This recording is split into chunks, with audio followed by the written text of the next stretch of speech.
Selamat pagi Bapak Ibu yang dikasihi Tuhan kita Yesus Kristus. Selamat beribadah di Gereja Cornerstone Baptis Injili Indonesia. Sebelum kita memulai ibadah kita pada pagi hari ini, mari kita persiapkan hati kita dengan bersaat teduh.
Bersorak-soraklah bagi Tuhan, hai seluruh bumi. Beribadahlah kepada Tuhan dengan sukacita. Datanglah ke hadapannya dengan sorak-sorai. Ketahuilah bahwa Tuhanlah Allah. Dia yang menjadikan kita dan punya Dialah kita, umatnya dan kawanan domba gembalaannya. Masuklah melalui pintu gerbangnya dengan nyanyian syukur. Ke dalam pelataraannya dengan puji-pujian. Bersyukurlah kepadanya dan pujilah namanya, sebab Tuhan itu baik, kasih setianya untuk selama-lamanya, dan kesetiaannya tetap turun-temurun. Kebaktian hari ini kita akan mulai demi nama Allah Bapa, Allah Anak, dan Allah Roh Kudus. Turunlah kiranya kasih dan damai sejahtera atas kita sekalian. Saudara sekalian, mari kita semua bangkit berdiri, kita akan memuji Tuhan dengan nomor lagu 18, Mulia bagi namanya, Glorious is thy name.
Kedua, Tuhan Yesus menebusku, Engkaulah terang yang kekal, bangsa-bangsa umat semua, puji Raja yang kekal. Mulia,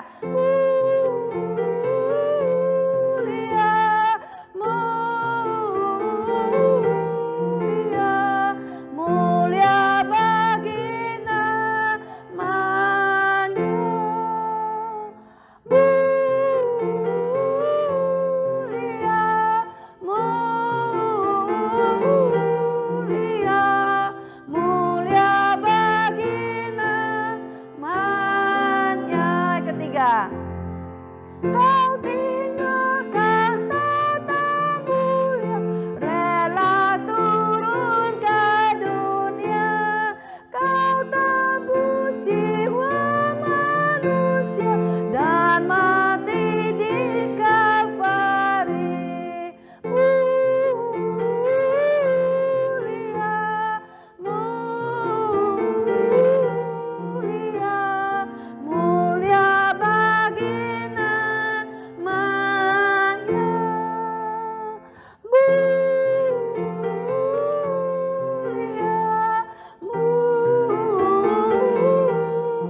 kita berdoa. Bapa Surgawi, kami ucap syukur pada Engkau ya Tuhan. Sungguh mulia nama-Mu ya Tuhan di atas muka bumi ini. Kami memuji Engkau, kami memuliakan nama-Mu Tuhan. Saat ini kami bersyukur pada Engkau Tuhan, Kau memberikan kepada kami hari Sabat, hari perhentian bagi kami untuk memuji, memuliakan nama-Mu, untuk menyembah-Mu Engkau ya Tuhan Yesus. Raja atas segala raja dan Tuhan atas segala Tuhan. Kami mengucap syukur pada Engkau ya Tuhan. Biarlah Tuhan pada pagi hari ini, kami dengan semua umat-Mu yang kudus Tuhan, boleh memuji dan memuliakan nama Engkau Allah Tritunggal. Tuhan yang baik, yang mengasihi kami, dan senantiasa menolong dan menjawab doa kami. Terpuji nama Engkau ya Tuhan. Hanya di dalam nama Tuhan Yesus kami berdoa. Amin.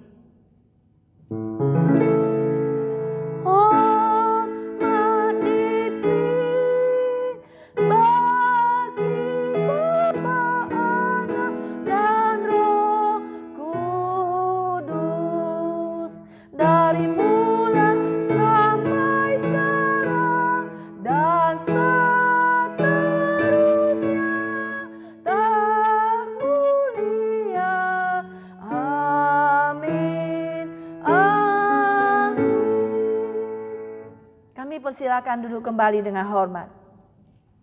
Saudara sekalian, saat ini kita akan kembali memuji Tuhan dengan menyanyikan lagu Juru Selamat yang Ajaib nomor 24. What a wonderful Savior.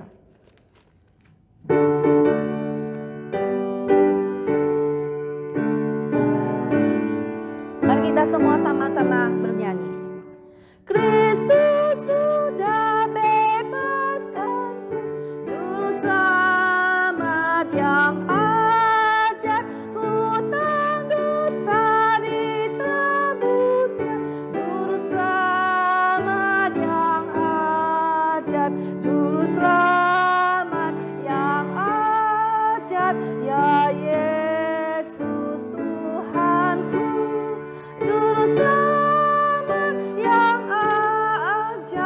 Yesus Tuhanku. Kedua, yang mengorbankan darahnya, Juru Selamat yang ajaib, kuda Allah didamaikan, Juru Selamat yang ajaib, Juru Selamat yang ajaib, ya Yesus Tuhanku, Juru Selamat yang ajaib, Yesus Tuhanku.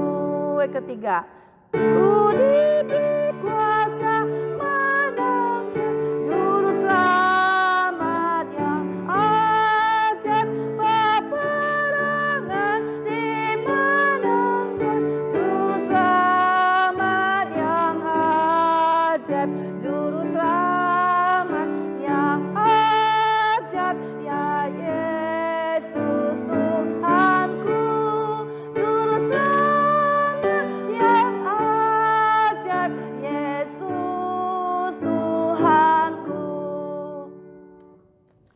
Puji Tuhan, Tuhan yang kita sembah adalah Tuhan yang sudah menang atas kuasa iblis, kuasa dosa dan kuasa maut. Dan Tuhan sudah menang dan saat ini Dia ada bersama dengan Allah Bapa di surga, duduk di sebelah kanan Allah Bapa.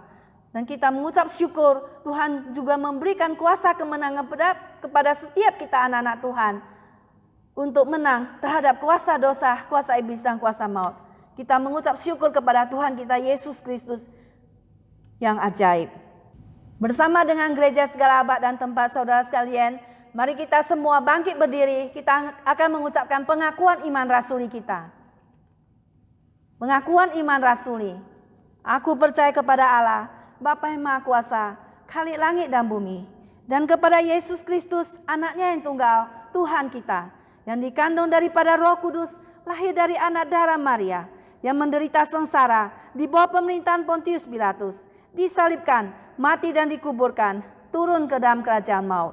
Pada hari yang ketiga, bangkit pula dari antara orang mati, naik ke surga, duduk di sebelah kanan Allah, Bapa yang Maha Kuasa. Dan dari sana ia akan datang untuk menghakimi orang yang hidup dan yang mati. Aku percaya kepada Roh Kudus, gereja yang kudus dan am, persekutuan orang kudus, pengampunan dosa, kebangkitan tubuh, dan hidup yang kekal. Amin. Dipersilakan duduk kembali. Saudara sekalian, saat ini mari kita akan masuk kepada doa syafaat. Mari kita masuk dalam doa syafaat. Allah, Bapa kami yang di surga, kami bersyukur dan terima kasih kalau pada hari ini kembali kami boleh bersama-sama beribadah. Bapa kami di surga, kami juga berdoa untuk hari ini Tuhan. Hamba-hamba Tuhan yang sudah mempersiapkan diri menyampaikan firman Tuhan dan juga tim yang melayani Tuhan pada hari ini, kami bersyukur kepada-Mu Tuhan. Kami juga bersyukur kepada-Mu Tuhan untuk Tuhan sudah menyediakan jemaat Tuhan dimanapun mereka berada. Melalui virtual ini mereka kembali boleh datang dengan tetap setia, tetap tekun mengikuti kebaktian Tuhan. Terima kasih untuk semuanya. Tuhan Bapa kami di surga, kami juga berdoa untuk gereja kami, khususnya jemaat berbahasa Indonesia. Kami doakan buat semua jemaat, Tuhan selalu memelihara kesehatan mereka dimanapun mereka berada. Jikalau di antara mereka ada yang sedang bergumul mencari pekerjaan, oh Tuhan, berikan kepada mereka pekerjaan tepat pada waktunya dan yang terbaik. Kami bersyukur ada beberapa teman-teman kami yang Tuhan sudah menjawab doa-doanya. Mereka sudah mendapat pekerjaan, mereka sudah sembuh dari sakit yang diderita. Kami juga tidak lupa berdoa untuk teman-teman kami yang sedang membutuhkan surat legal di tempat ini dari imigrasi. Biarlah Tuhan Engkau perlancarkan semuanya. Bapa di surga, kami juga berdoa untuk setiap jemaat kami, untuk setiap keluarga mereka, anak-anak mereka, menantu cucu mereka. Tuhan, semua kami serahkan. Tuhan tetap berkati mereka di saat pandemi COVID-19 seperti demikian. Tuhan tetap jaga dan pelihara mereka agar tetap sehat semuanya. Bapa kami di surga, kami juga tidak lupa berdoa untuk bangsa dan negara Amerika. Kami doakan untuk setiap peraturan kebijaksanaan yang dilakukan oleh Presiden Biden beserta wakil dan stafnya agar semuanya boleh dilakukan dengan takut akan Tuhan. Dan kami doakan agar masa depan negara ini hari demi hari makin maju dan dijalankan dengan penuh takut akan Tuhan. Demikian juga Tuhan untuk penanganan COVID-19, kami doakan agar semuanya boleh berjalan dengan lancar, khususnya vaksinasi yang berjalan sampai hari ini agar semuanya juga berjalan dengan lancar. Kami doakan agar COVID-19 boleh segera berlalu dari negeri ini sehingga semua kegiatan boleh dilancarkan kembali. Kami teringat untuk Indonesia Tuhan, khususnya kedukaan yang dialami oleh segenap bangsa Indonesia karena kapal selam yang tenggelam beberapa waktu yang lalu karena kecelakaan. Biarlah Tuhan sendiri yang memberikan penghiburan secara khusus buat setiap keluarga yang ditinggalkan oleh sanak famili mereka. Kami doakan untuk anak-anak mereka, untuk istri dan keluarga mereka Tuhan, agar Tuhan memberikan segala penghiburan dan segala kebutuhan mereka. Bapa di surga, kami juga tidak lupa berdoa untuk Presiden, Bapak Presiden Jokowi beserta wakil serta staf menteri dan semuanya di Indonesia. Kami doakan agar penanganan COVID-19 segera dapat diatasi, khususnya sebentar lagi di Indonesia akan ramai dengan perayaan Hari Raya. Kami doakan agar semua berjalan dengan lancar dan kami juga doakan agar penyebaran COVID-19 dapat diatasi, bahkan bila perlu dihentikan Tuhan. Bapa di surga, kami juga tidak lupa mengingat untuk sanak saudara yang ada di India Tuhan. Mereka sedang mengalami berbagai penderitaan akibat COVID-19. Banyak sekali orang-orang yang meninggal di sana Tuhan. Kami doakan untuk seluruh dunia agar mereka semua boleh bekerja sama supaya COVID-19 boleh segera terberantas dan semua akan memelihara dengan baik-baik kesehatan dengan penuh disiplin. Tuhan, akhirnya kami mau serahkan seluruh rangkaian kebaktian ini ke dalam tangan-Mu. Berkati sebentar firman Tuhan yang akan kami dengar, dan berkati kebaktian kami ini dari awal sampai akhirnya. Kami akan tutup Tuhan dengan doa yang Engkau pernah ajarkan kepada murid-murid-Mu. Bapa kami yang di surga, dikuduskanlah nama-Mu, datanglah kerajaan-Mu, jadilah kehendak-Mu di bumi seperti di surga. Berikanlah kami pada hari ini makanan kami yang secukupnya, dan ampunilah kami akan kesalahan kami, seperti kami juga mengampuni orang yang bersalah pada kami. Dan janganlah bawa kami ke dalam pencobaan, tetapi lepaskanlah kami daripada yang jahat, karena Engkau lah yang punya kerajaan dan kuasa dan kemuliaan sampai selama-lamanya. Amin. Saudara sekalian, sebelum kita mendengarkan firman Tuhan yang akan disampaikan oleh hambanya, mari kita mempersiapkan hati kita dengan menyanyikan lagu Terlalu Manis 379.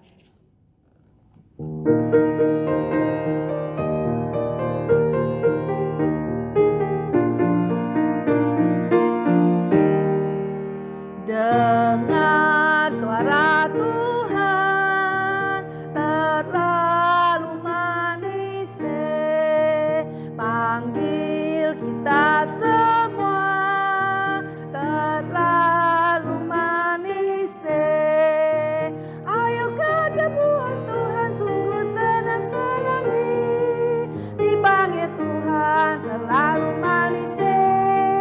Ayo serahkanlah dirimu kepada Tuhan, melayani Dia, terlalu manis. Ayat kedua, kerja buat Tuhan, terlalu manis.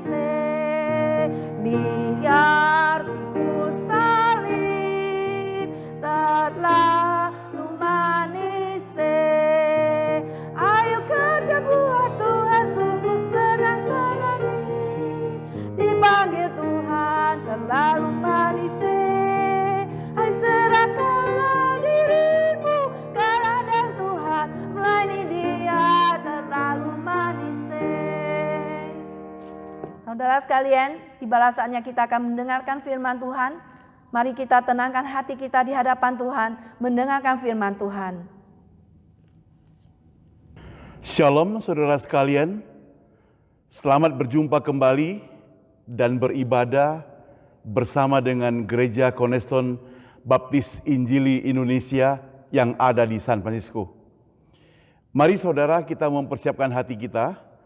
Saya mengajak kita masuk dalam doa. Bapa di surga, kami berterima kasih kepadamu karena pada hari ini kembali kami boleh bersama-sama beribadah. Kami boleh sama-sama memuji Engkau, dan tibalah saatnya kami boleh bersama-sama mendengarkan firman Tuhan. Oh Tuhan, pakailah hamba-Mu ini di dalam segala keterbatasannya dia, agar firman Tuhan yang sudah dipersiapkan boleh jadi berkat, baik bagi dirinya sendiri yang menyampaikan, maupun bagi kami semuanya yang mendengarkan. Hanya di dalam nama Tuhan Yesus, Juru Selamat kami yang hidup, kami berdoa. Amin. Saudara, pada hari ini saya mengajak kita membuka Injil Yohanes. Injil Yohanes pasal 8, kita akan bacakan ayat yang ke-30 sampai ayat 36. Yohanes pasal 8 ayat 30 sampai 36, demikian firman Tuhan. Kebenaran yang memerdekakan. Setelah Yesus mengatakan semuanya itu, maka banyak orang percaya kepadanya. 31, maka katanya kepada orang-orang Yahudi yang percaya kepadanya, jikalau kamu tetap dalam firman-Ku, kamu benar-benar adalah murid-Ku. Ayat ke-32, dan kamu akan mengetahui kebenaran, dan kebenaran itu akan memerdekakan kamu. Jawab mereka, kami adalah keturunan Abraham dan tidak pernah menjadi hamba siapapun. Bagaimana engkau dapat berkata, kamu akan merdeka? 34 kata Yesus kepada mereka, aku berkata kepadamu sesungguhnya setiap orang yang berbuat dosa adalah hamba. Dan hamba tidak tetap tinggal dalam rumah, tetapi anak tetap tinggal dalam rumah. Jadi, apabila anak itu memerdekakan kamu, kamu pun benar-benar merdeka. Demikian pembacaan firman Tuhan pada hari ini. Berbahagia saudara yang membaca firman Tuhan, merenungkannya, dan mempraktekkannya setiap hari. Tema yang akan kita renungkan bersama pada hari ini adalah sesuai dengan tema yang diberikan oleh Lembaga Alkitab Indonesia, kebenaran yang memerdekakanmu. Kebenaran yang memerdekakanmu. Yohanes 8 ayat 30 mencatat, setelah Yesus mengatakan semuanya itu, banyak orang percaya kepadanya. Setelah Tuhan Yesus mengajarkan panjang lebar tentang siapakah dia, kemudian timbul berbagai respon dari jemaat orang-orang Yahudi. Ada yang menerima, ada yang menolaknya. Ada yang percaya, ada yang tidak. Misalnya di dalam Yohanes pasal 8 ayat 12, saya bacakan buat saudara. Yohanes 8 ayat 12 berbunyi, Yesus berkata, akulah terang dunia, barang siapa mengikut aku, ia tidak akan berjalan dalam kegelapan. Yesus berkata kepada mereka, akulah terang dunia itu. Orang-orang Yahudi tidak akan percaya itu. Mereka mengatakan kesaksian Yesus itu tidak benar. Tapi Yesus berkata kepada mereka, apa yang dia saksikan adalah benar. Jadi ia bersaksi tentang dirinya sendiri, sedangkan Bapa di surga bersaksi tentang dirinya.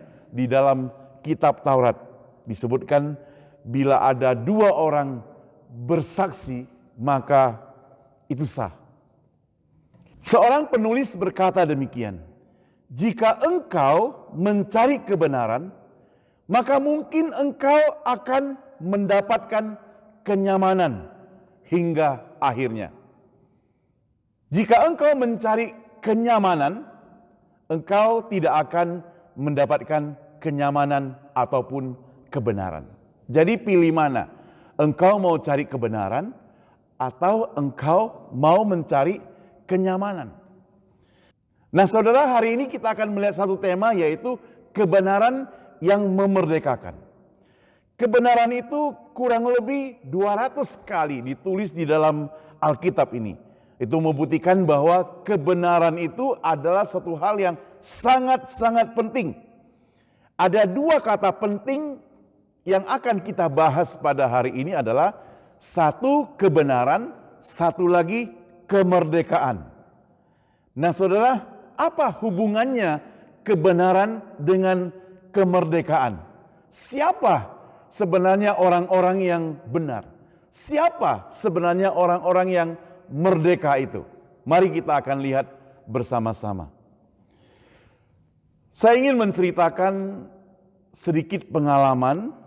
2 tahun lalu saya mengantar satu rombongan teman-teman dari gereja Los Angeles. Mereka kebetulan melayani di gereja kita. Kemudian saya bawa hari Seninnya, bawa mereka ke Golden Gate jalan-jalan beserta rombongannya. Nah waktu itu rombongan itu ada 4 mobil. Dan salah seorang teman duduk bersama saya di dalam mobil saya itu. Kira-kira 40 menit mereka itu saya drop di tempat-tempat untuk berfoto. Karena begitu banyak orang dan parkir sulit, saya harus menunggu di tempat parkir. Maka kemudian saya menunggu mereka, waktunya sudah tiba, mereka kembali masing-masing ke tempat parkir. Karena yang di mobil saya adalah teman-teman dari San Francisco, sehingga mereka tahu jalan, langsung kembali ke mobil saya. Lalu saudara, teman saya ini belum balik. Sementara setelah itu saya ketahui HP-nya itu lowbat. Apa yang terjadi saudara? Saya tanya kepada seorang teman yang kebetulan parkir di dekat saya, mana Bapak itu? Nah saudara, dia katakan, kemungkinan dia di sana. Tadi saya lihat dia bersama-sama mereka. Tanpa saya review lagi atau tanya ulang, karena HP-nya juga lowbat, susah mencarinya, maka saya pikir kemungkinan besar dia akan ikut teman itu. Kebetulan teman itu juga membawa mobil, saudara. Nah janjinya setelah selesai mereka berfoto-foto, kita akan makan bersama di sebuah restoran di downtown. Nah saya langsung berangkat ke sana, lebih kurang 20 menit saya ditelepon kembali dengan nomor HP yang saya tidak kenal. Ternyata dia pinjam HP dari orang karena HP-nya itu lowbat, saudara. Dia katakan, kenapa tidak menjemput saya? Saya masih tertinggal di sini. Nah ceritanya stop dan sampai di sini, akhirnya kami jemput dia saudara dan kita ketemu kembali. Nah apa yang mau saya share buat saudara adalah tanpa saya mengadakan konfirmasi dengan beliau, entah karena buru-buru atau gimana, karena juga mungkin karena baterainya sudah habis atau karena saya sudah begitu yakin dengan apa yang dikatakan seorang teman, maka saya berkesimpulan bahwa teman saya itu ikut mobil yang lain. Nah saudara, itu sebabnya karena tanpa mencek ulang, kemudian saya berkesimpulan akhirnya seorang teman ketinggalan. Saya pakai cerita ini untuk menjelaskan arti kebenaran itu. Pentingnya di sini adalah saudara, mencari kebenaran. Bila kita menghadapi sebuah kasus kejadian, jangan langsung mengambil tindakan atau membuat kesimpulan. Itu yang menjadi pelajaran bagi saya. Cek dahulu kebenarannya sebelum istilahnya baper, membawa perasaan. Ada banyak kejadian yang kita tidak mencek dahulu saudara, tetapi kita telah mencapnya secara negatif. Jadi kalau ada sesuatu terjadi, mungkin dia tersinggung, mungkin dia sedang marah, mungkin dia mau menipu saya, mungkin dia punya sakit hati kepada saya. Kita semua berpikir dengan segala kemungkinan-kemungkinan. Kalau teman kita itu jarang kontak dengan kita atau bagaimana. Mari kita bersikap lebih dewasa dalam berbagai kejadian, saudara. Jangan terlalu gegabah berprediksi, tetapi kita mau mencek terlebih dahulu kebenaran. Jadi, cek dahulu sebelum mencap orang tersebut. Coba ulangi saudara, katakan di rumah saudara. Cek dahulu sebelum mencap. Jadi kita perlu cek terlebih dahulu. Kalau kita tidak mencek dahulu, kita bisa salah paham. Kita bisa salah prediksi kepada orang itu. Akhirnya apa saudara? Akhirnya terjadilah miskomunikasi, perselisihan, permusuhan, dan sebagainya. Nah, apa itu kebenaran saudara? Di Alkitab kita mencatat bahwa kalau kita perhatikan pasal 8 ayat 31, di situ kita katakan, jikalau kamu tetap dalam firman-Ku, kamu benar-benar adalah murid-Ku, dan kamu akan mengetahui kebenaran. Kebenaran itu apa, saudara? Kebenaran itu merupakan fakta, saudara.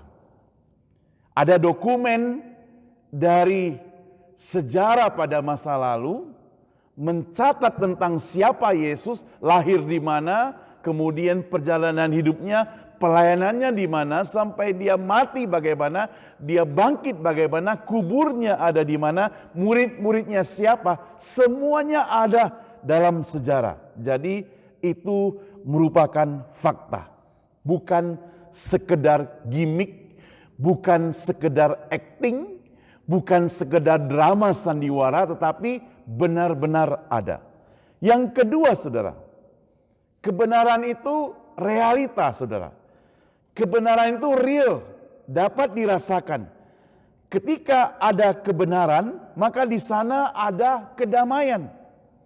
Walaupun realitanya tidak semua orang suka akan kebenaran. Iblis dapat membutakan mata kita supaya kita tidak melihat kebenaran. Dan kita tetap menggandol yang disebut dengan ketidakbenaran yang kemudian kita anggap itu sebagai kebenaran. Namun yang pasti Yesus dapat mencelikkan mata kita, saudara, supaya kita benar-benar melek untuk melihat apa itu sebenarnya kebenaran. Kebenaran itu bukan diciptakan. Kebenaran itu tidak dibuat-buat. Ia mutlak ada. Kebenaran itu adalah Tuhan Allah sendiri. Kebenaran itu bukan karena pendapat orang banyak. Jadi kalau orang banyak berpendapat begini, baik belum tentu benar. Baik bisa juga salah. Baik menurut pendapatnya, tapi tidak sesuai dengan kebenaran. Maka tatkala Yesus berada dalam persidangan, orang-orang Yahudi menjerit, bebaskan Barabas, salibkan Yesus. Orang banyak menekankan supaya bebaskan Barabas yang penjahat itu. Apakah itu merupakan kebenaran? Tidak, saudara. Tapi segelintir orang yang percaya kepada Tuhan, suaranya hilang. Mereka, orang banyak kemudian menjerit, salibkan Yesus. Jadi suara banyak belum tentu kebenaran. Dan satu hal lagi, kebenaran itu abadi, saudara, dan bersifat universal. Kebenaran itu bersifat selamanya. Jadi kalau hari ini benar, besok benar, selama-lamanya benar. Ia bukan hanya bicara tentang masa lalu, bukan hanya bicara tentang masa sekarang, tapi masa yang akan datang. Selama-lamanya itu merupakan benar. Kalau 2 tambah 2 sama dengan 4, dulu orang bilang 4, hari ini orang bilang 4, besok juga mesti 4. Seperti gravitasi bumi, saudara. Jadi percaya atau tidak, maka kalau engkau lompat dari atas pasti akan jatuh, kecuali ada balon udara yang menampung engkau. Tapi dengan berat tubuh kita sebagai gravitasi bumi yang ada di dunia ini, kita pasti akan jatuh ke bawah. Nah, saudara, kebenaran itu kadang menyakitkan. Kebenaran itu perlu berkorban, saudara. Ketika seseorang mempertahankan kebenaran, mungkin dan kemungkinan besar orang itu dibenci oleh banyak orang. Bahkan bisa dibunuh, dikucilkan karena dia mempertahankan kebenaran. Dan yang terakhir, saudara, kebenaran itu bersifat eksklusif. Terbatas, saudara. Hanya orang-orang tertentu saja yang dapat mempercayainya dengan sungguh-sungguh, padahal diberlakukan buat semua orang. Itu sebabnya maka anugerah itu buat semua orang, tetapi belum tentu semua orang mau terima anugerah. Yang mau terima anugerah itu eksklusif. Orang-orang tertentu.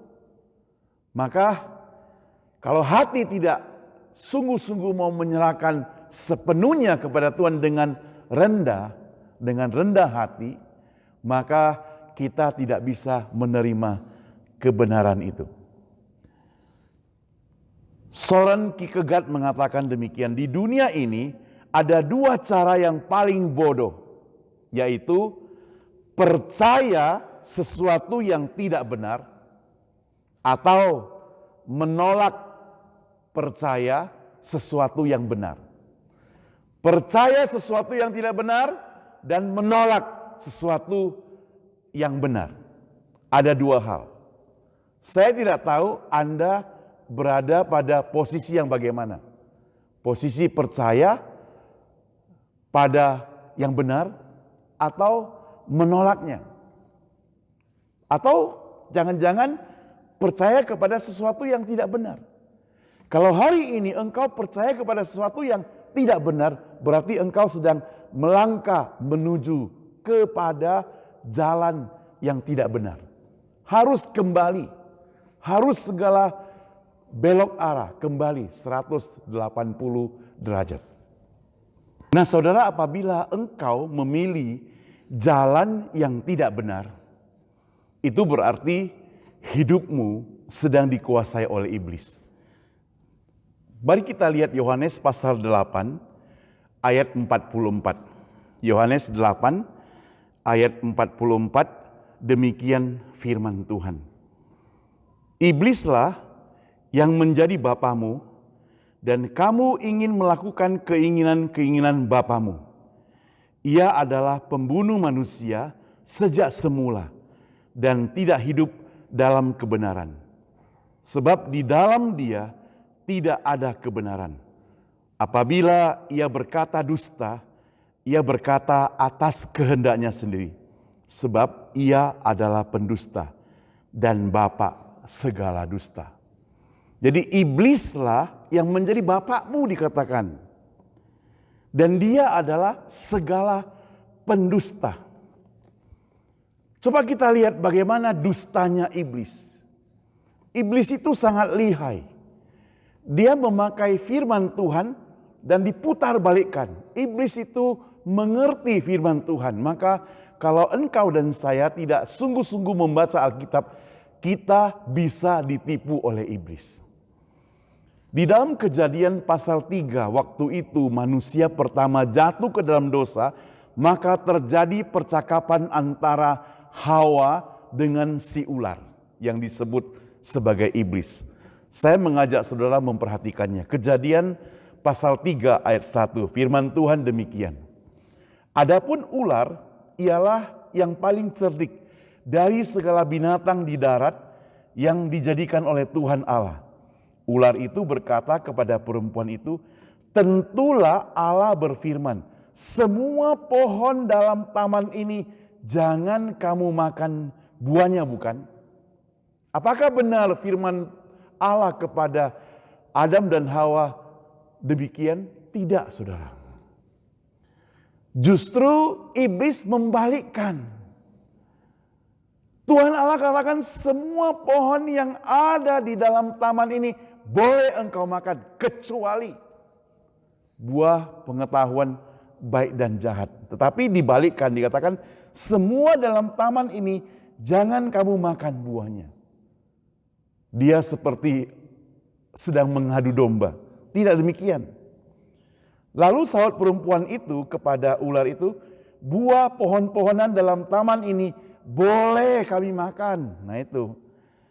Tetapi tentang buah pohon yang ada di tengah-tengah taman, Allah berfirman, jangan kamu makan ataupun raba buahnya. Nanti kamu mati. Apakah puas iblis mendengar jawaban demikian? Padahal jawaban dari Hawa itu adalah jawaban yang benar. Iblis tidak puas, dia bertekad lagi untuk menjatuhkan Hawa. Dia katakan lagi kalimat demikian. Tetapi ular itu berkata kepada perempuan itu, sekali-kali kamu tidak akan mati.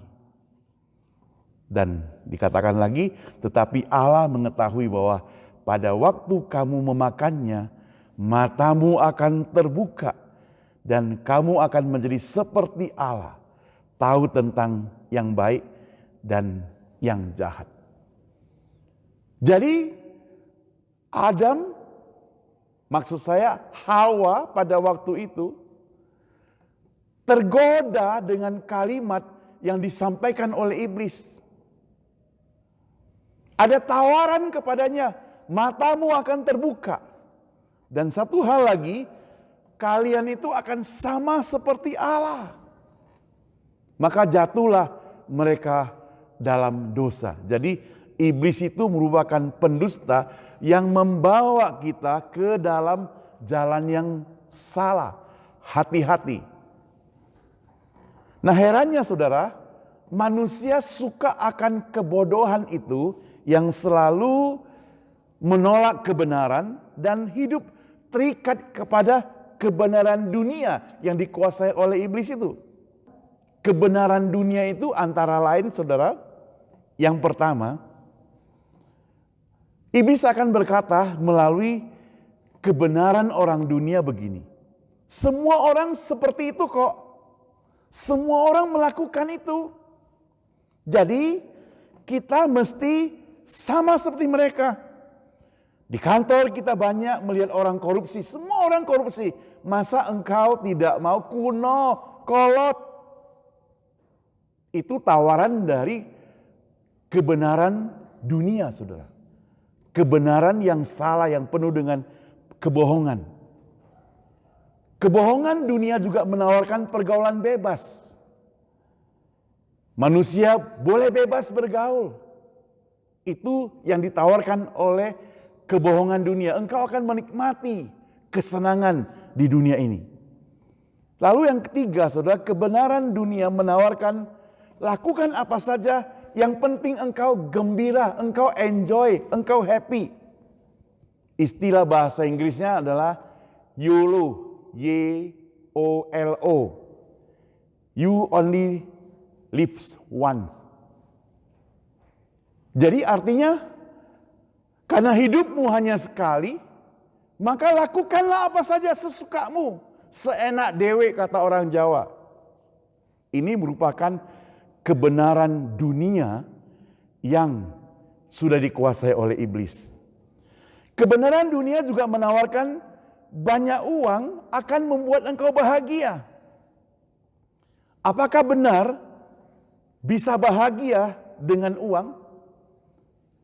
Mungkin bisa, mungkin juga tidak, saudara. Tetapi bahagia karena uang itu sifatnya sementara. Mungkin hanya sehari, sebulan, setahun, oke, tidak. Nah, karena kebahagiaan dan kekayaan yang di dunia ini bersifat sementara, maka apa yang terjadi? Maka kita kalau jatuh sakit, kalau hidup kita mulai goncang, katakanlah pikiran kita kacau, uang itu sudah tidak ada gunanya, saudara.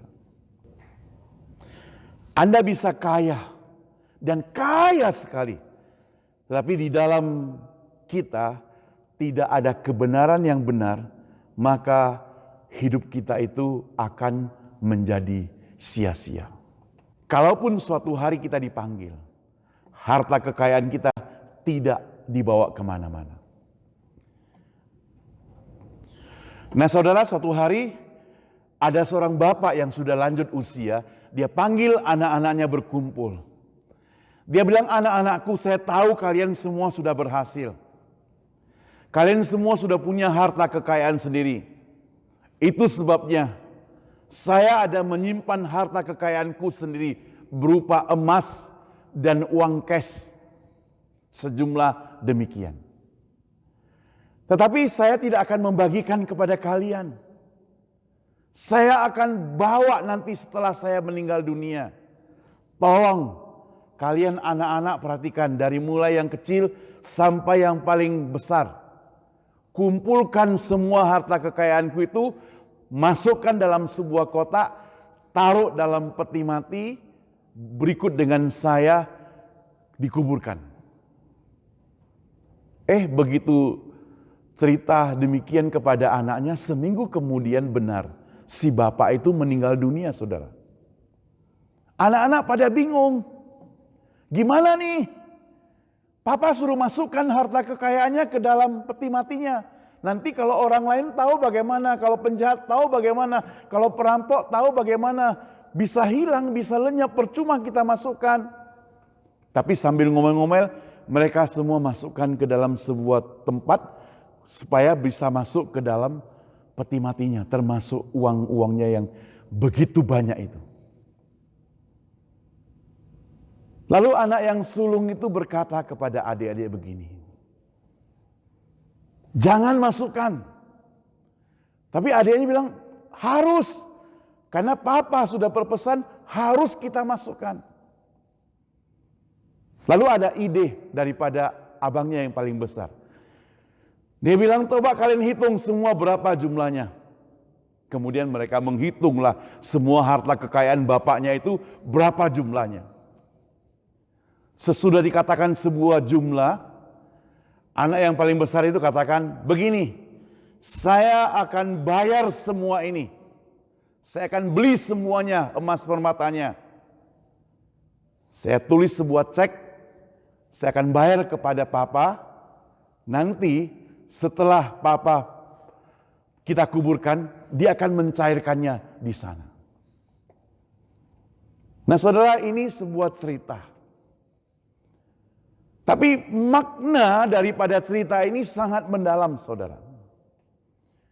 Yang artinya apa? Yang artinya kita tidak bisa bawa sesen pun kalau sudah dipanggil oleh Tuhan. Itu sebabnya kalau kita tidak pegang kebenaran yang benar, bahaya. Selanjutnya saudara, kebenaran dunia mengajarkan kepada kita, ikut saja kemauan hatimu.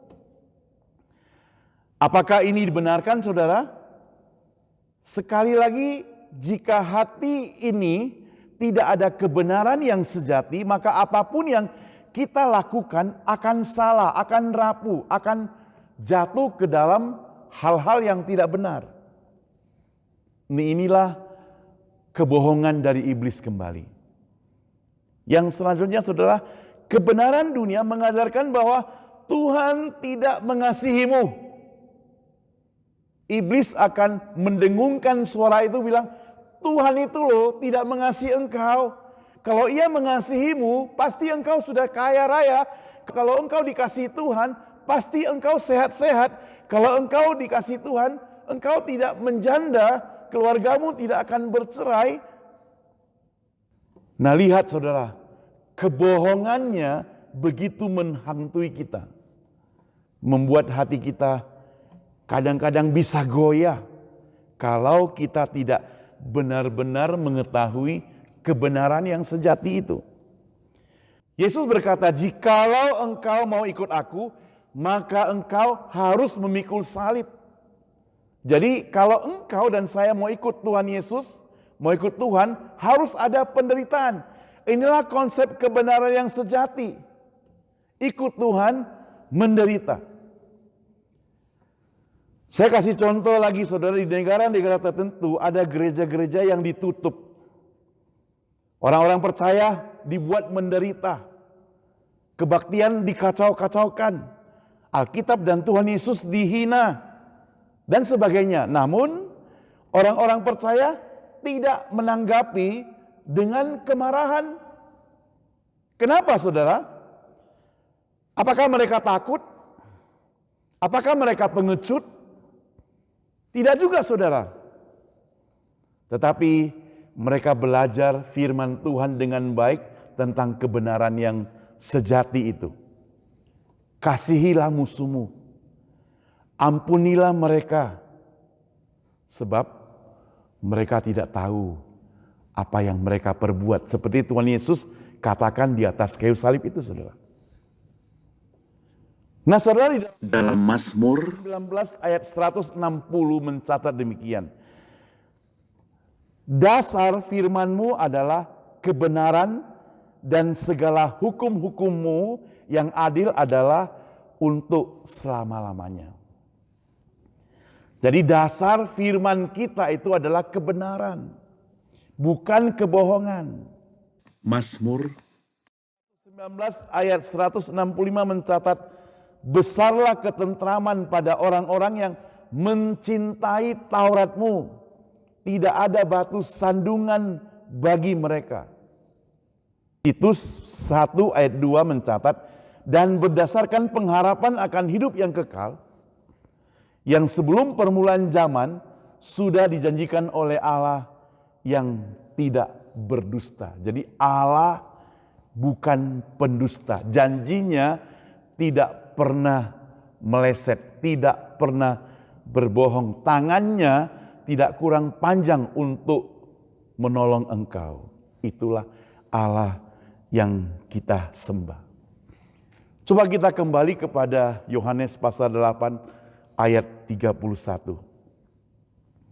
Maka katanya kepada orang-orang Yahudi yang percaya kepadanya, jikalau kamu tetap dalam firman-Ku, tetap ini berarti selalu, saudara, tetap ini berarti senantiasa, tetap ini berarti terus-menerus, tetap ini berarti konsisten. Jadi jikalau kamu tetap selalu, senantiasa, terus-menerus, konsisten dalam firman-Ku seumur hidup, kamu benar-benar adalah murid-Ku. Yang menjadi pertanyaan adalah, apakah Anda dan saya tetap terus-menerus konsisten bahwa firman Tuhan itu benar-benar ada dalam hidup kita? Benar-benar percaya tidak? Jangan pada waktu kesulitan datang kita mulai goyah. Tidak boleh demikian. Itu sebabnya firman Tuhan datang kepada Yosua dan berbagai tokoh-tokoh Alkitab. Jangan menoleh ke kiri dan ke kanan. Ketika Petrus jalan di atas air, dia menoleh kiri dan kanan, dia langsung tenggelam, saudara. Dan kemudian nih Yohanes 8 ayat 32, dan kamu akan mengetahui kebenaran, dan kebenaran itu apa, saudara? Akan memerdekakan kamu. Jadi firman Tuhan sekali lagi menegaskan kepada kita, jikalau engkau terus-menerus dalam firman-Ku dan kamu benar-benar adalah murid-Ku, dan kamu akan mengetahui kebenaran. Saudara, kita percaya bahwa Tuhan kita adalah Allah yang benar, Dialah kebenaran itu, asal kita tetap setia dalam perkataannya. Nah, saudara, seorang pendeta menyaksikan bagaimana seorang misionaris dari India, dia tetap setia kepada Tuhan, dan Tuhan senantiasa tidak pernah tinggalkan dia, karena dia tidak pernah meninggalkan kebenaran tersebut. Misionaris dari India ini adalah teman dari pendeta tersebut. Dia berkata, dia punya tunangan orang Singapura, tetapi papa dari tunangannya itu tidak suka kepada dia, padahal papanya itu adalah seorang pendeta. Tetapi mereka terus bertekad mau melangsungkan pernikahan, sampai akhirnya suatu saat si pendeta atau papa mertuanya setuju. Ketika mereka sudah menikah, dia di-hire oleh gerejanya yang ada di Singapura menjadi asisten daripada mertuanya. Tetapi dia itu dipetieskan oleh mertuanya. Tidak dikasih tugas apa-apa, terima gaji buta. Tidak khotbah, tidak besu, tidak Bible study, dia dikasih bebas begitu saja. Sampai akhirnya setelah 2 tahun, dia tidak betah dan dia akhirnya juga dipecat oleh sang mertua karena mertuanya memang tidak suka kepada dia. Pada waktu itulah dia mulai bingung. Karena dia harus keluar dari pastori, tidak ada tempat tinggal. Padahal itu adalah menantunya dia usir. Ini bisa terjadi, saudara. Karena mertuanya pendeta juga adalah seorang manusia. Tapi saya percaya gak semua pendeta seperti demikianlah.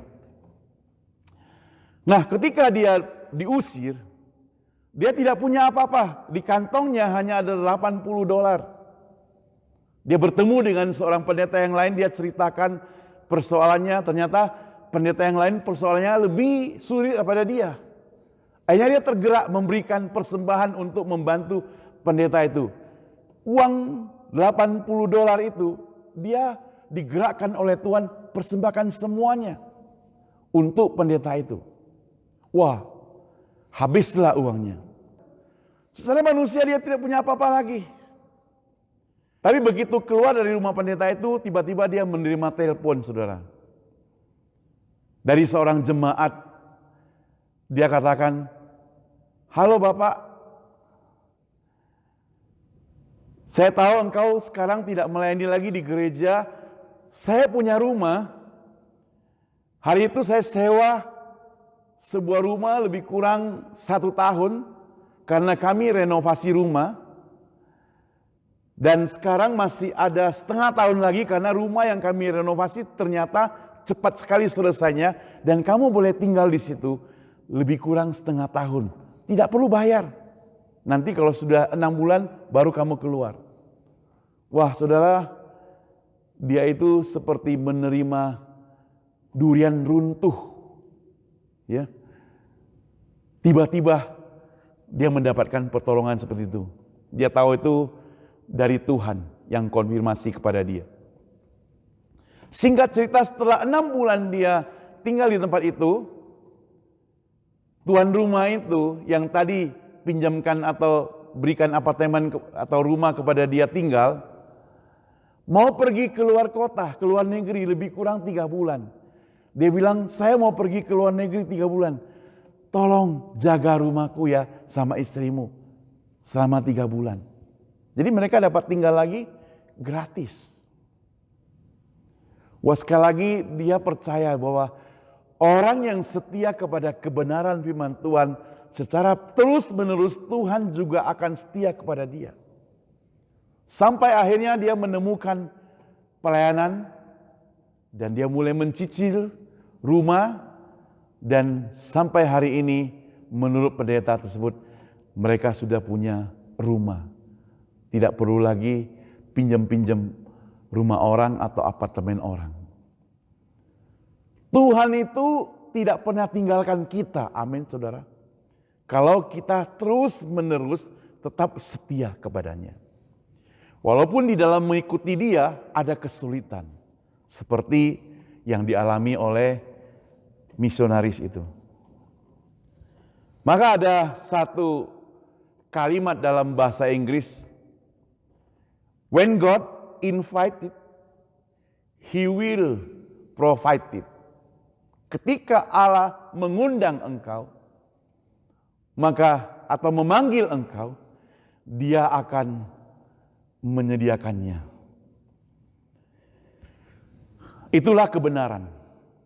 Kebenaran berdasarkan firman Tuhan. Nah, saudara, sekarang kebebasan. Apa itu kebebasan, saudara?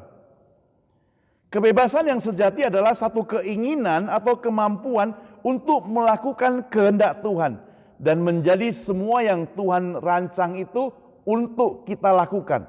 Itu adalah keinginan dan kemampuan untuk melakukan yang baik, kemudian mengatakan pada dosa itu tidak. Tadi dalam Yohanes pasal 8 ayat 32 mencatat, "Dan kamu akan mengetahui kebenaran, dan kebenaran itu akan memerdekakan kamu." Apakah orang Yahudi percaya kalimat ini? Di ayat 33 mencatat, saudara, "Kami adalah keturunan Abraham dan tidak pernah menjadi hamba siapapun. Bagaimana engkau dapat berkata, kamu akan merdeka?" Kata Yesus kepada mereka, "Aku berkata kepadamu, sesungguhnya setiap orang yang berbuat dosa adalah hamba dosa. Kebenaran dunia telah menutup mata orang Yahudi, menutup hati orang Yahudi. Mereka itu sebenarnya pernah menjadi budak. Bukankah mereka itu diperbudak di Mesir sampai-sampai harus Musa yang membebaskan mereka dari Mesir? Dan zaman sekarang ada banyak di antara kita, engkau dan saya ini diperbudak oleh dosa. Yang mengerikan saudara, kita diperbudak oleh alkohol, obat-obatan, judi yang membuat kita lupa diri saudara. Tiba-tiba saja bangkrut saudara. Tiba-tiba saja masuk penjara. Sangat mengerikan bukan? Kita dibohongi dengan hidup bebas. Kebebasan yang ditawarkan di dunia ini, hidup bebas. Dan apalagi dugem, apa itu? Dunia gemerlapan malam.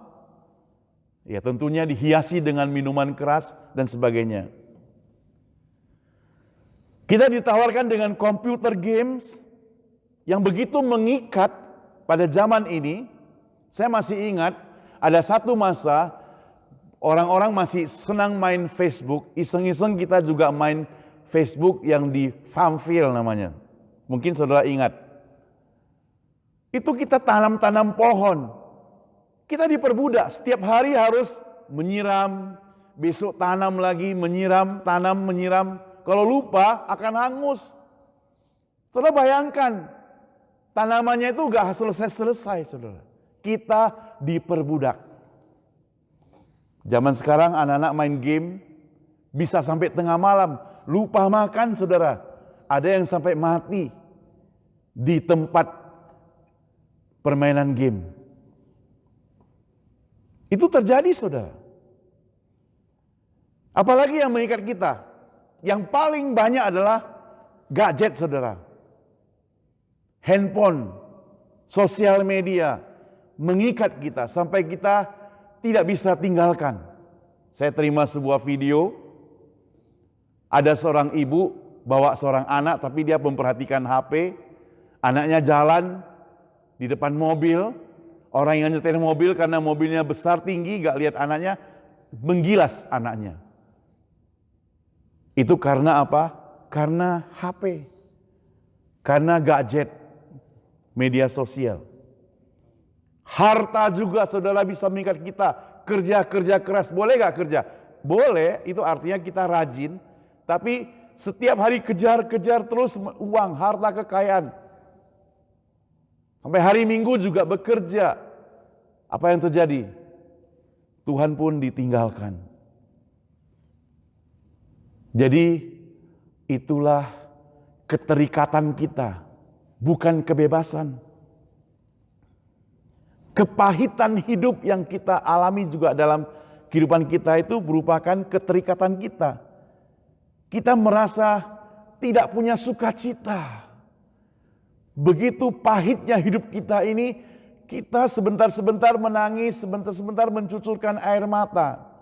Bukan berarti Anda itu gampang terlena, bukan. Tapi artinya apa? Artinya Anda dan saya kalau seperti itu sangat menderita sekali. Kemarahan juga membuat kita menderita, bukan? Kesombongan, tinggi hati, menganggap diri lebih hebat, lebih kaya, lebih cantik, lebih tampan. Itu semuanya membuat kita sangat-sangat menderita. Kalau satu hari terjadi apa-apa dalam kehidupan kita, katakanlah bangkrut, tidak bisa lagi memamerkan kesombongan itu, akan stres orangnya. Kekhawatiran juga saudara, ketakutan akan masa depan, itu membuat orang itu sangat-sangat menderita. Padahal belum tentu akan terjadi. Kita begitu diikat oleh kuasa dosa. Iblis yang mengikat kita, tadi dikatakan. Iblis yang membohongi kita. Seperti orang itu sedang melatih gajah, saudara. Gajah itu sejak bayi itu supaya pemiliknya gampang menjaga, dia di kakinya diikat seutas tali, saudara. Yang kecil saja. Dan gajah itu tidak akan lari kemana-mana. Dan itu diikat terus sampai dia dewasa. Sehingga dia sudah berat badannya, sudah besar sekali. Masih diikat dengan seutas tali, dia tahu kalau diikat dengan tali itu dia tidak bisa kemana-mana. Itu kita dikuasai oleh iblis seperti demikian. Sehingga membuat kita tidak merdeka. Maka tawaran dari Tuhan Yesus, Yohanes 8 ayat 36, jadi apabila anak itu memerdekakan kamu, kamu pun benar-benar merdeka. Syaratnya adalah tetap setia kepada firman Tuhan, bukan? Tetap setia kepada firman Tuhan. Tapi apakah orang Yahudi itu bisa percaya? Orang Yahudi tetap tidak percaya, saudara. Maka di dalam Yohanes pasal 8 ayat 57 mencatat, maka kata orang-orang Yahudi itu kepadanya, umurmu belum sampai 50. Engkau telah melihat Abraham? Yohanes 8 ayat 58 mencatat, kata Yesus kepada mereka, aku berkata kepadamu sesungguhnya sebelum Abraham jadi, aku sudah ada. Aku adalah aku. Aku ada sebelum semuanya ada. Nah saudara, sebagai penutup, apa yang dapat kita terapkan dalam kehidupan sehari-hari kita? Yang pertama, jangan gegabah mengambil keputusan. Apa yang Anda pikirkan tentang seseorang belum tentu benar sebelum engkau mencari tahu dengan pasti. Jangan main curiga, jangan suujon kata orang, jangan berprasangka negatif. Niscaya kita tidak perlu menghabiskan waktu kita dengan emosi yang sia-sia. Jadi kalau belum mengecek, jangan mengecap. Tadi kan kita sudah minta Anda ulangi kalimat itu. Sering kali yang kita lakukan adalah sebelum cek kita sudah cap terlebih dahulu. Yang kedua, kebenaran itu memberikan kebebasan. Orang yang benar tidak perlu merasa takut. Hanya orang yang tidak benar yang penuh dengan rasa takut. Orang yang bersalah akan takut sekali kalau melihat polisi, dengar suara sirene, baca berita ada orang tertangkap, dia takut sekali. Maka saudara, mari kita kejarlah kebenaran, kembalilah ke jalan yang benar. Nah yang ketiga saudara, kebenaran melahirkan kebebasan. Namun kebebasan itu bukan membenarkan Anda melakukan sesuatu dengan bebas, tetapi membebaskan Anda melakukan segala sesuatu dengan benar. Jadi saudara, sudah saatnya sekarang juga kita masuk ke dalam jalan hidup yang benar.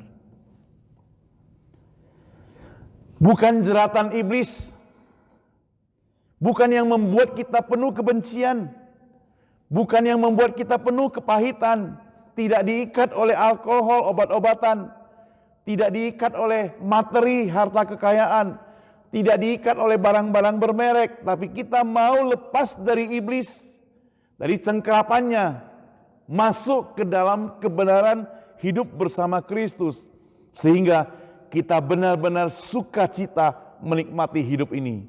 Di situ ada kebahagiaan, di situ ada kepastian, yaitu hidup yang kekal.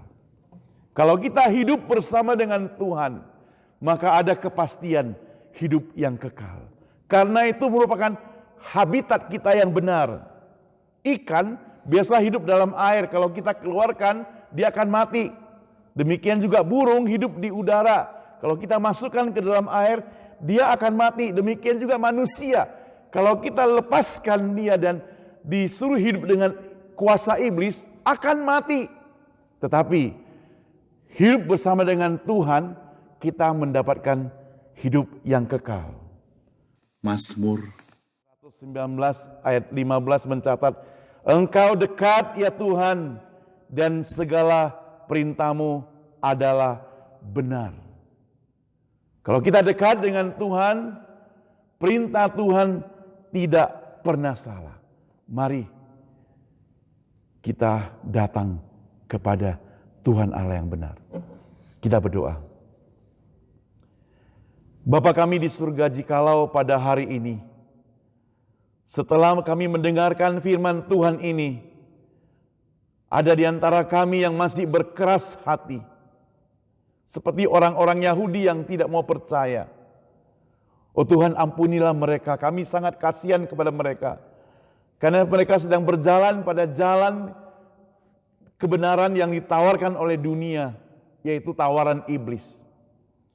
Kita mau mereka kembali kepada jalan yang benar, tawaran daripada Tuhan. Kebenaran yang benar, kebenaran yang pasti, memiliki hidup yang kekal, penuh dengan pengharapan. Bapa kami di surga, kami doakan buat setiap anak-anak Tuhan yang mereka tetap setia, tetap percaya, tetap ikut Tuhan walaupun pandemik berlangsung, walaupun ada kesulitan, walaupun belum mendapat pekerjaan, walaupun ada sakit penyakit yang diderita, tapi kami tetap setia kepada Tuhan. Oh Tuhan, kami bersyukur kepadamu. Tuhan tetap jaga dan pelihara orang-orang demikian supaya mereka tetap setia kepadamu. Tidak pernah tinggalkan Engkau sejengkal pun Tuhan. Bapa di surga, kalau pada saat ini di antara kami semua yang mendengar firman Tuhan ini, ada orang-orang yang mau menerima Engkau sebagai juru selamat pribadinya karena dia tahu apa yang dia lakukan sudah salah, karena dia tahu apa yang dia lakukan tidak berkenan di hadapan-Mu, karena dia tahu apa yang dia lakukan akan sia-sia. Maka Tuhan, kami doakan mereka supaya mereka boleh percaya pada Tuhan Yesus, menerima Engkau sebagai juru selamat dan berjalan bersama-sama dengan Engkau. Tuhan, sekali lagi kami mengucap syukur untuk kebaktian pada hari ini. Kami berdoa untuk kegiatan gereja kami Tuhan pada hari-hari selanjutnya. Berkati setiap hamba Tuhan yang melayani, hanya di dalam nama Tuhan Yesus kami semuanya berdoa. Amin. Kita patut mengucap syukur kepada Tuhan yang hari ini memberi kesempatan kepada kita untuk mendengarkan firman Tuhan. Biarlah kita pakai kesempatan yang sudah Tuhan berikan pada kita untuk menjawab panggilan Tuhan bagi diri kita setiap pribadi masing-masing untuk mengerjakan tugas yang sudah Tuhan percayakan kepada kita. Selagi masih ada kesempatan.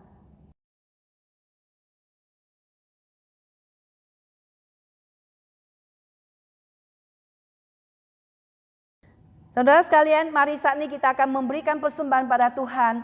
Mari kita sebagai anak-anak Tuhan yang sudah Tuhan percaya pada kita mengambil bagian kita untuk memberikan persembahan kepada Tuhan yang sudah Tuhan percayakan kepada kita. Untuk kita lakukan bagi Tuhan selagi ada kesempatan yang Tuhan berikan kepada kita. Pada saat ini mari kita menyanyikan lagu 363, Maju Laskar Kristus. Onward Christian Shoulder.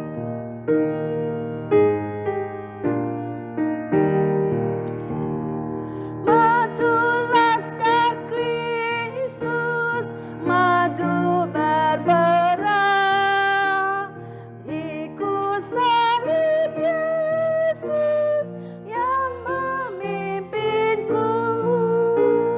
Kristus Tuhan Raja, bawa umatnya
3, mari kita bangkit berdiri. Majulah umatnya, hai bersatulah, nyanyikan pujian, sorak menanglah. Mulia bagi Tuhan, Kristus Sang Raja, malaikat dan umatnya bernyanyilah. Majulah sekar Kristus, maju berperang, ikut panji Yesus, pasti menanglah. Mari kita berdoa. Bapa Surgawi, kami ucap syukur pada Engkau ya Tuhan, di mana setiap minggu Tuhan Engkau memberikan kesempatan kepada kami setiap anak-anak Tuhan untuk mengambil bagian di dalam pekerjaan Tuhan, di dalam memberikan persembahan kepada Engkau Tuhan. Ini adalah hak istimewa yang Tuhan berikan kepada setiap kami Tuhan. Biarlah Engkau menolong kami di dalam hidup kami yang singkat ini Tuhan, untuk memakai waktu dan kesempatan dan semua uang yang ada pada kami Tuhan, untuk dipakai untuk pekerjaan pelayanan bagi Engkau. Karena Tuhan, apa yang kami berikan untuk Tuhan tidak akan menjadi sia-sia dan tidak akan terbuang. Terpuji nama Engkau ya Tuhan. Biarlah Tuhan Engkau memberkati tangan-tangan yang telah memberi persembahan kepada Engkau pada pagi hari ini. Dan biarlah nama Tuhan dipermuliakan. Hanya di dalam nama Tuhan Yesus kami berdoa. Amin. Dengan tetap berdiri, mari kita akan menyanyikan lagu doksologi disertai doa berkat dan amin song.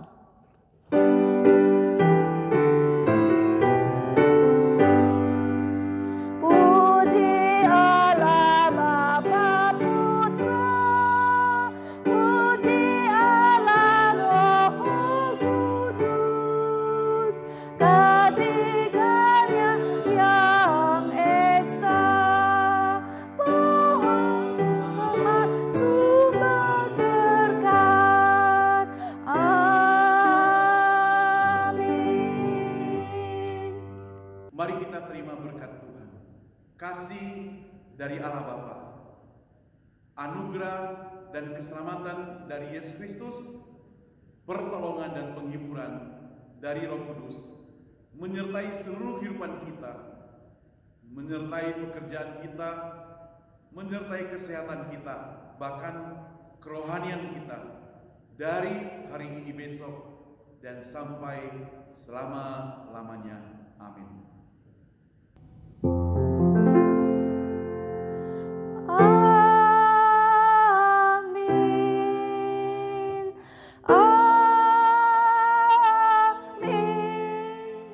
Amin.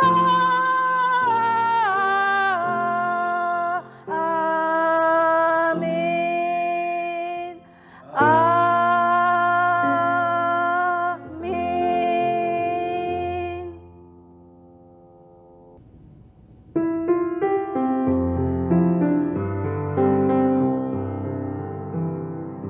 Lingkupiku dengan sayapmu, naungiku dengan kuasa-Mu. Di saat badai bergelora, ku akan terbang bersama-Mu.